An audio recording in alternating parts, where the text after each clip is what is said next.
I was so nearly born an American. I came that close. In the 1950s, my father was offered a job at Princeton University, and he turned it down. And so I was born not in NJ, but in NW3. And I was born a Stephen, not a Steve. But ever since I found this out at a later age, I've been intensely curious to discover more about the world of my other self, this strange American, Steve.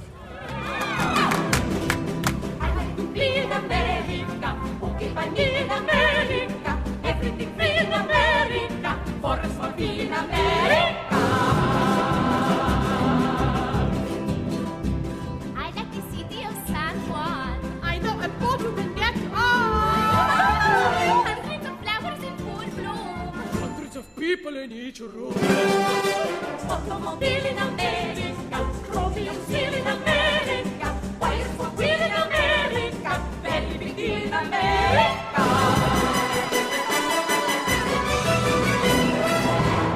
Over the next months, I and a trusty London cab, albeit one hired in the US, will be visiting each and every one of the 50 of the United States of America to explore the continent that I came so close to calling home. In this episode, I shall be travelling through the heart of the region called New England, before heading south to New York City, and thence to New Jersey, Delaware, Maryland, and on to Washington, D.C. and Pennsylvania. The first state on my journey is Maine, and I'm at the very easternmost tip of the USA in the town of Eastport.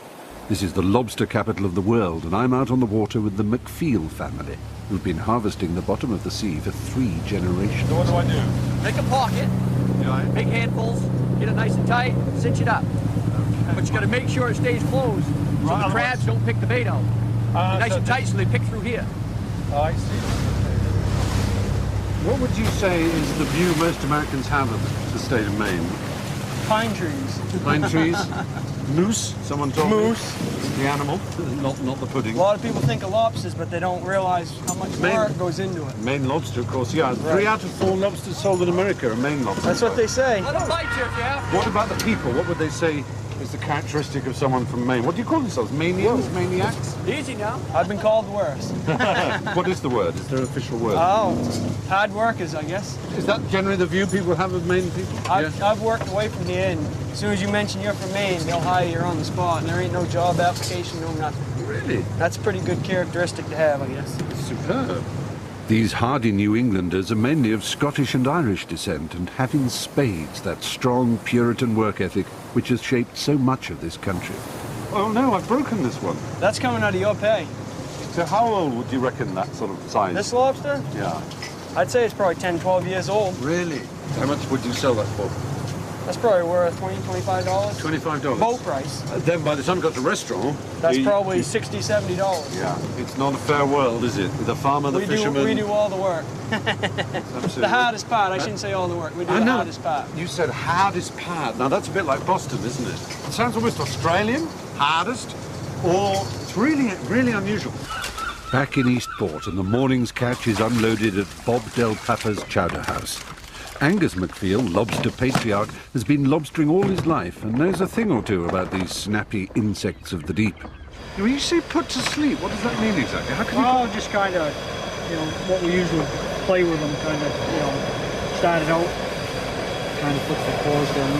Yeah. Rub the back, kind of puts them paralyzed, like. So it's now in a trance. Can I try that? No. Because they're definitely awake, aren't they? Oh yeah, they're alive. I mean, that's... Whoa! See, look, he's flapping away. So, hang on, we put him down like this. Claws in a position. Is that right? Yeah, just kind of...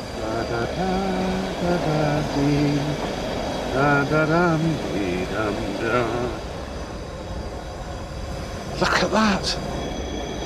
Here we go.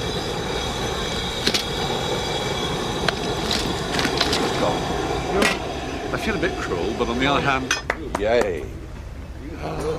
They're transformed, aren't they? That's so different from the little brown speckly thing you pull out of the ocean. It's amazing. It's a lobster bib. You put it over your head. Oh, yeah, tie it around your back. Oh, yeah. Oh, my. Maine people don't do that.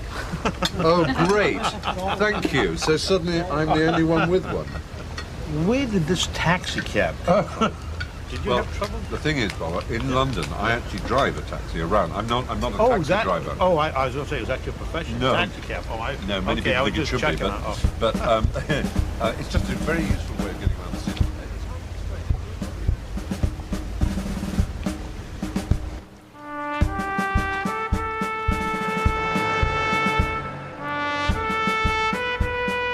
So I leave Eastport and head south, then west towards New Hampshire, my second state.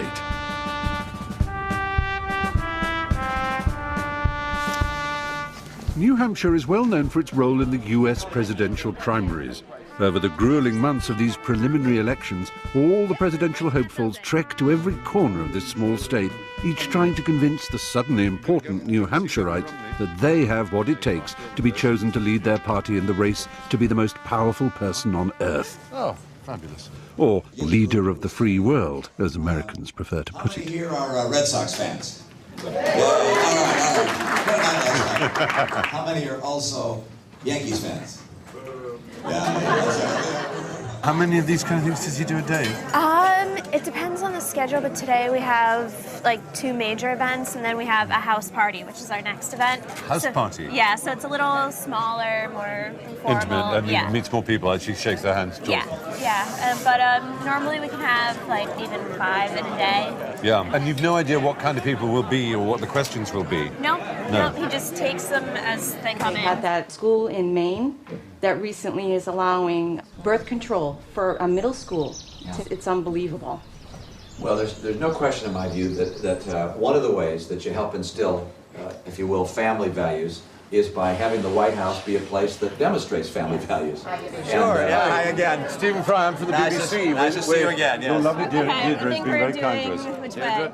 Which way are we ending? Right here? Who's got the camera? There we go. For me, the moral line that I would not cross, and we had this in Massachusetts, which is what would we make legal? Well, there you are. Politics on the stump. It's rather marvellous. It's very American. It's a mixture of Halloween and clapboard houses and sort of hokey politics, but it's rather splendid. I don't think we have anything like this in Britain, and I have to say, one can only approve. I don't think he knew any of the questions that were coming, and yes, it's the house of a supporter, but he seemed to answer them very well.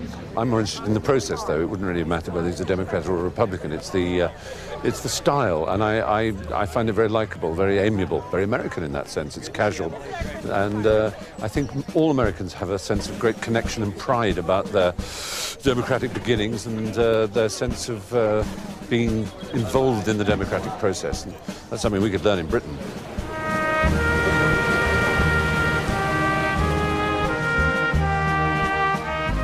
100 miles north, in the White Mountains of New Hampshire that straddle the border with Canada, the Mount Washington Hotel in Bretton Woods, built in 1902, has an illustrious past.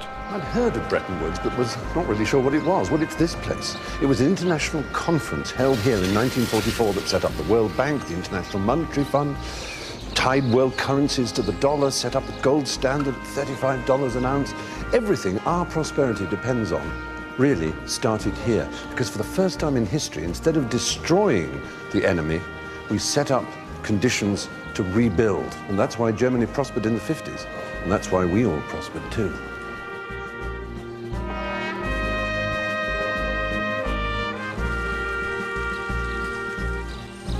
The Bretton Woods Agreement and all that it stood for is an enduring monument to American enlightened self-interest at a time when the US was at the peak of its power at the end of World War II. If only it were that simple these days.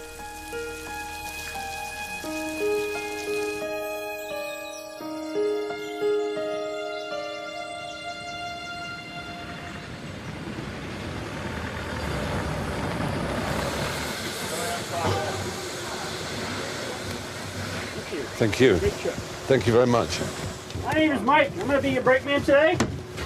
Back in the cab, we have Joe and Pete. They're going to be our engineer and our fireman.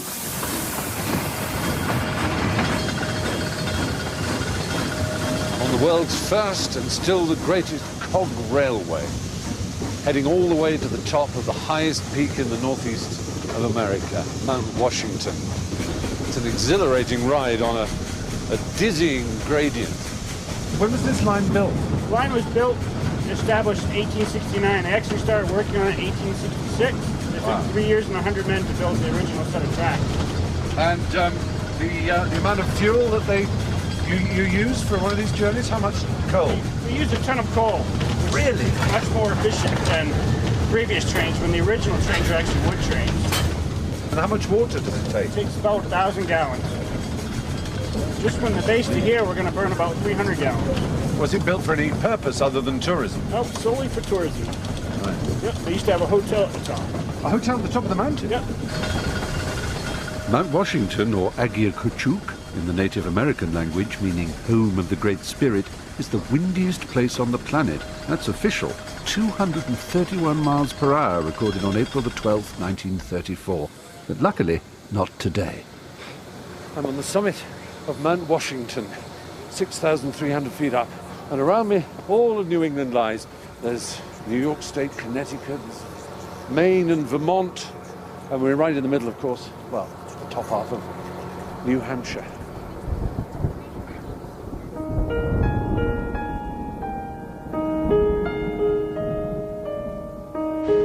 Vermont, literally green mountain, Vermont from the French who initially colonized this land, is very green, very wet, and very milky. 500,000 cows worth, and from that milk comes something that is as American as apple pie, yet at the very cutting edge of culinary science. 30 years ago, two hippies called Ben Cohen and Jerry Greenfield started making ice cream here in Vermont. Ben and Jerry's phenomenal success is built on continuously experimenting with unusual new flavors and names. So let's see what I can do. Now we're going to start off with our base here. We've got some vanilla ice cream because we understand you're a vanilla fan. I do love vanilla, real vanilla. And yeah. it is a perfect base really for any inclusions that you put in, any of the pieces and chunks. So we've got a nice variety here for you to choose from between nuts, cookie pieces. That's what I think of as a very Ben & Jerry's thing, is that you have real pieces, not just little bits. We like big hunks in our chocolate. Can I just put these in? Yeah, definitely. I'd say dump a good number of them. And we'll have you stir that around in there. Yeah. Walnuts, I think, is... Something a little more of your palate would be great. Yeah, I think walnuts. Stir those in there. A touch of sophistication. I think that's what you're bringing to this. Part of the Ben & Jerry's motif is we also have to come up with a good name. A catchy name is going to help a flavor greatly. So right. I was thinking possibly we could either go with Even Steven and, and maybe do a little, like a blend of flavors down the side. I tell you what, though, it's quite cold. Yeah, that's how we make it. One last one, and then we can do some of the true test, which is actually going to be eating the product. Wow. So squeeze together in there. Oh. Well, you got a winner, didn't you? Pretty good. All right, fresh samples today, folks. This is going to be a real treat. Ladies and gentlemen, I've been mixing, and I've mixed my own unique flavor, which we're calling Even Steven. And I'd like to know what you think. I think it's good. I think it's not too sweet, but it delivers. Anxious to know your opinion. Very good. Actually, with walnuts. Walnuts might be the very crunchy. The top is chewy. I wanted a chewiness and a crunchiness and a yielding mouthfeel. I'm making these words up as I go along, but they sound reasonably professional to me. Oh, thank you. That feeling of comfort you get. And ice cream delivers that in a hard and harsh and unpleasant world. We need ice cream. That's my feeling.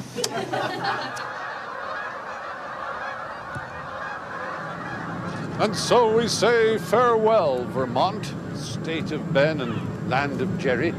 And we say, hail, New York. But not New York City, not the New York of Manhattan and Broadway. This is New York State, a vast land dominated by the Adirondack chain of mountains with Niagara at the top. They say it's the size of England.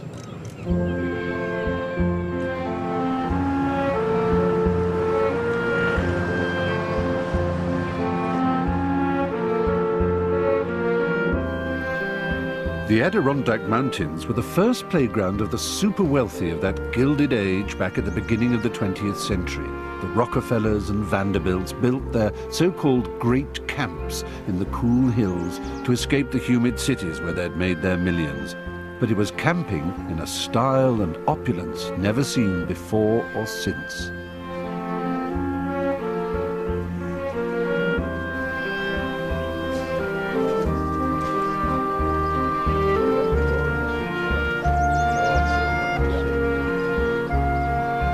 This is Topridge, built originally by breakfast cereal heiress Marjorie Merriweather Post, and now owned by a rich Texan family, though it's Lawrence Lester, the long-serving caretaker, who opens up the house for me.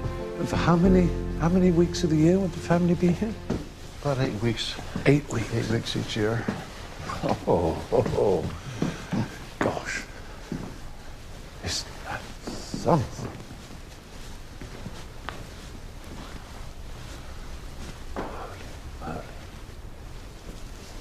Some sort of animal skin, isn't it? That rather beats the headdress I had when I was a little boy. Crikey, that's a staircase. What I love about this is most rich Americans try and build houses that look European, like chateau or English castles, but this is 100% American. Everything about it is America. There's skins and antlers. Everything's made of sort of, it's cabin, but it's cabin as reinterpreted by someone with all the money in the world, really.